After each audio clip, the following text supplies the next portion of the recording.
Welcome to Islamic Life Coach School Podcast. Apply tools that you learn in this podcast and your life will be unrecognizably successful. Now your host, Dr. Kamal Akhtar. Hello, you guys. Today we're recording episode number 9 here at Islamic Life Coach School, and I'm so excited. Today we're going to talk about scheduling in the priorities that we set from the last podcast. What? A schedule? Like in a calendar? Oh my god, that sounds so restricting. I know what you're thinking and where your lower brain is going with this. But believe me, by the end of this podcast, if I haven't made you a believer in scheduling, I've failed at my job. And I don't deliver at a subpar level. I take my failures very seriously. But that's not going to happen because I'm not going to fail. And you will be a believer. So let's get ready to believing in scheduling. So throughout this podcast, you might find references to professional mothers, but whatever tools I teach as always apply to everyone. Now, as far as scheduling is concerned, the more you plan towards your goals, the more free you'll be. This is contrary to popular belief, because most frequently people believe that if you've scheduled an activity in, you'll be locked in and you won't have as much freedom. In reality, what I recommend is that you schedule in a free time first and foremost. After that, you schedule in time for your activities towards your goals.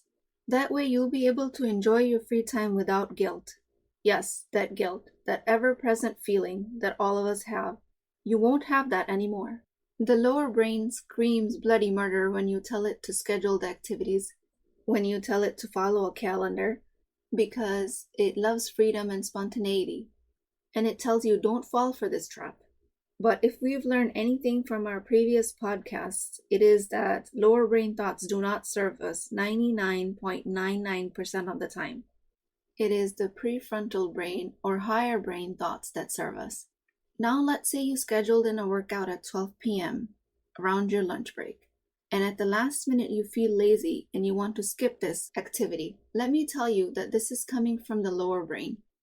When you schedule in an activity, you're working from a higher brain. But when the last minute comes, it's time to execute it, your lower brain takes over. In that moment, in that time of execution, you harness your lower brain by telling it that since it's in the calendar, I'm going to follow through. Let me give you some examples.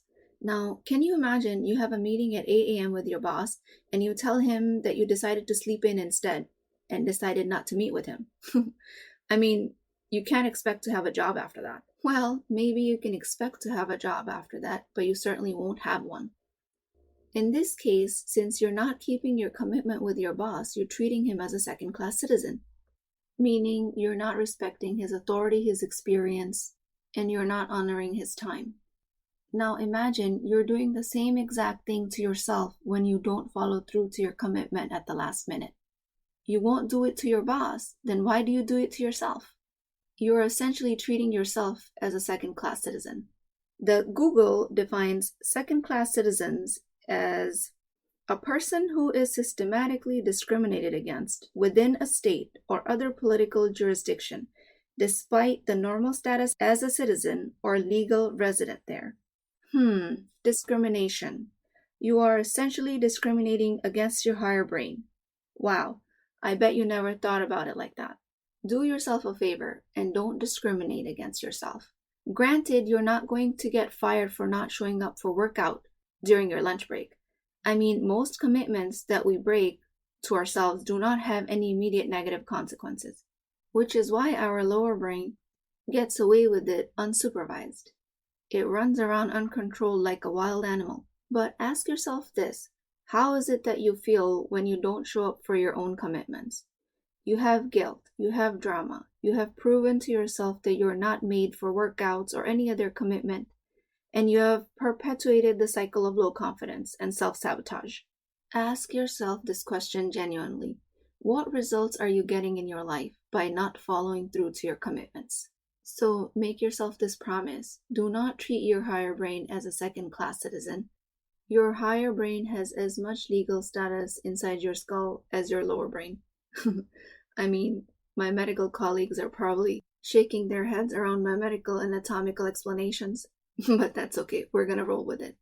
Now imagine someone that you dearly respect, your role model, your mother, your father. Now let's imagine that you have an opportunity to have lunch with them. Let's say you have an opportunity to have lunch with Mother Teresa. Would you ever stand her up for that lunch date? No, never. You respect them so much. The same applies to you, my friend. Respect yourself and your time and your commitment, and the result will be so much more fruitful. Respect yourself. You are 100% worthy. Don't treat yourself as a second-class citizen. Honor your commitments and show yourself the love and respect that you deserve. And this all sounds pretty easy when you take the lower brain out of the way. So we set our priorities out of our wants in the last podcast. Now it's time to schedule them in so we can actually achieve those goals. And we've already established how to keep those commitments by keeping the lower brain out of the way. So which calendar are you going to use? You're actually going to need a calendar to do this. And the calendar I recommend is something I've been working very hard on. It's available on my website for $75. No, I'm just kidding. There is no calendar on my website for $75. You're going to use any calendar that you have.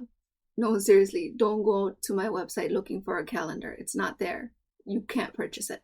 So basically, you can use any calendar you have. Any electronic one, big one, small one, the ones you stick on refrigerators, the one you carry in your pockets. Any calendar that you are more likely to use is what you're going to use. I personally use a Google Calendar, but you can use any one with flowers, bells, whistles, you get the picture. So the course that I offer, Gain 20 Hours in Your Week, has to do with scheduling in the priorities next. So for this part, you'll have to sit down and fill in the priority goals in the calendar. Number 1 priority will take up the most time in the calendar, and then number 2, and then number 3. The third priority for now will take the least time.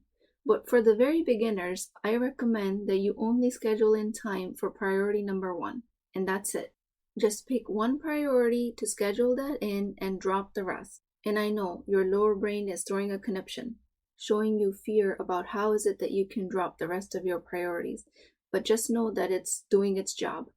It's doing its job by keeping you comfortable, because as soon as you schedule in one priority, you are that much closer to achieving it. And you're stepping outside of your comfort zone. And your lower brain's job is to keep you comfortable. How cute. I just love our lower brains. And with that, you just drop all the confusion and the overwhelm. You pick one priority and that's it. And you schedule it in. And you keep your commitment to yourself. So I've alluded to this before, but why do you have to go through the hassle of scheduling it in? And that's because when you're scheduling something in, you're using your higher brain. And when time actually comes to execute on that plan, your lower brain takes over. Once you've scheduled that in, you have a commitment to yourself that then you can utilize to take your lower brain out of the way. You will be less inclined to do last-minute, spur-of-the-moment things that are not in line with your goals. You will have taken out guilt from the picture and you will have more freedom. You will actually enjoy your free time more when you're not being weighed down by the thought that you haven't done anything productive towards your goal.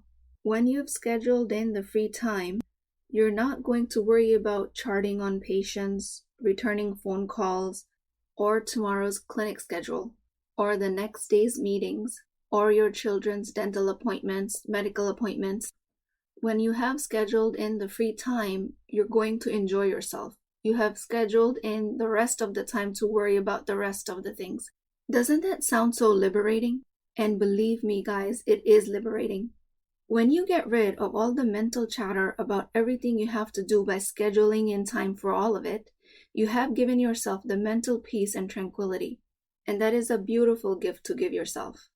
I always hear people say, well, all these time constraints and busy lifestyle and scheduling is just a demand of the modern day culture. As if when humans lived in caves, they had no demands. They had problems of their own. We have challenges of our own.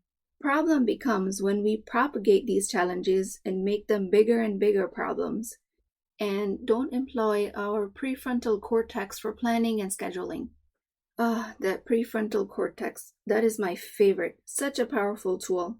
We don't utilize it and pretend we're at the mercy of time and busyness is an unavoidable circumstance. Now, with that, I pray to Allah subhanahu wa ta'ala that He gives us insight to use our higher brain, make precise commitments to ourselves, and give us the intelligence to honor these commitments. He gives us capacity to honor our commitments through love and integrity for ourselves, the same way that He has shown us love and mercy and integrity by giving us such a superior gift.